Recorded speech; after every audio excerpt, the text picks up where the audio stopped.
இனிய காலை வணக்கம். இன்றொரு செய்தி.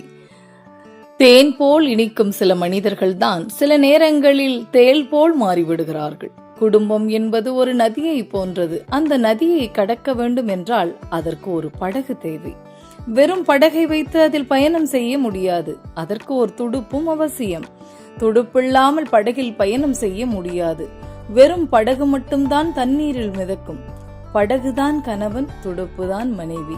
இந்த இரண்டு பேரும் சேர்ந்தால்தான் குடும்பம் என்ற நதியை நாம் கடக்க முடியும். படகு எவ்வளவு நேரம் வேண்டுமானாலும் தண்ணீரில் மிதக்கலாம். ஆனால் துடுப்பில்லாமல் அது நகராது.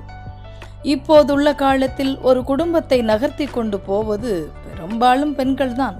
ஒரு குடும்பம் முன்னுக்கு வர வேண்டும் என்றால் அது மனைவியின் கையில்தான் இருக்கிறது. ஒருவனுக்கு மனைவி மட்டும் நன்றாக அமைந்துவிட்டால் அவன் வாழ்க்கை முழுவதும் வசந்தமாக இருக்கும். இதில் ஒரு சின்ன திருத்தம்.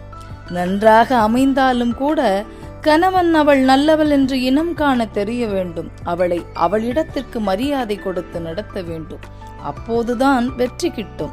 கோலை மனைவியாக இருந்தாலும் அவள் குணவதியாக இருந்தால் குடும்பம் சிதையாமல் இருக்கும்.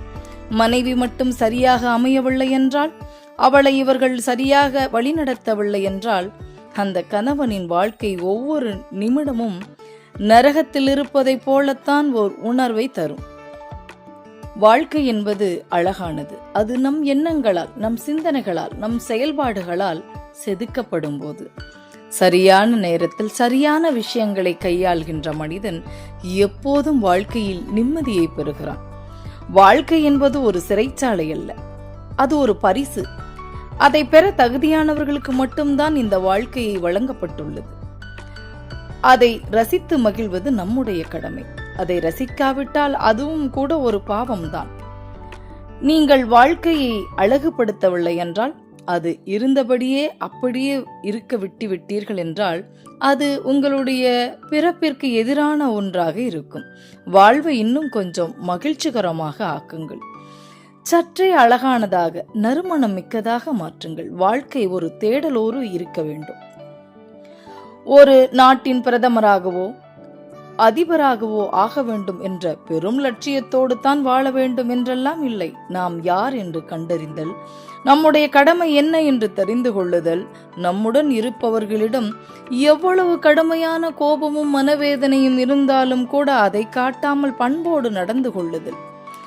அவர்கள் இப்போது யாராக இருக்கிறார்கள் என்பது கூட நமக்கு தெரிந்திருக்க வேண்டும். அதற்கு நம்மை பற்றி முன்பே நாம் அறிந்து கொள்ள வேண்டும். அதுதானே மிகச்சிறந்த தேடல். நீங்கள் அதிக அக்கறை காட்ட தேவையில்லை. விஷயங்கள் இருக்கின்றன, நீங்கள் அவற்றை வெறுமனே கவனித்தால் கூட போதும். கோபம், பொறாமை, பேராசை, இருளின் இந்த பாகங்களிலெல்லாம் ஒரு ஒற்றுமை இருக்கிறது. அதாவது அவற்றை நீங்கள் கவனித்தால் போதும், அவை மறைய தொடங்கிவிடும். நீங்கள் வேறு எதுவும் செய்ய தேவையில்லை. நல்லது கெட்டது என்பதற்கு வேறு எந்த வரைமுறையும் கிடையாது. கவனிப்பதுதான் அதன் முடிவும் தொடக்கமும். கிடைப்பதற்கரிய வாழ்க்கை உங்களுக்கு பரிசாக கிடைத்திருக்கிறது. அதன் மகத்துவம் அறிந்து மகிழ்ச்சியாக வாழுங்கள் என்று சொல்லி இந்த நாள் உங்களுக்கு மிகச் சிறப்பான நாளாக அமைய என் வாழ்த்துக்கள்.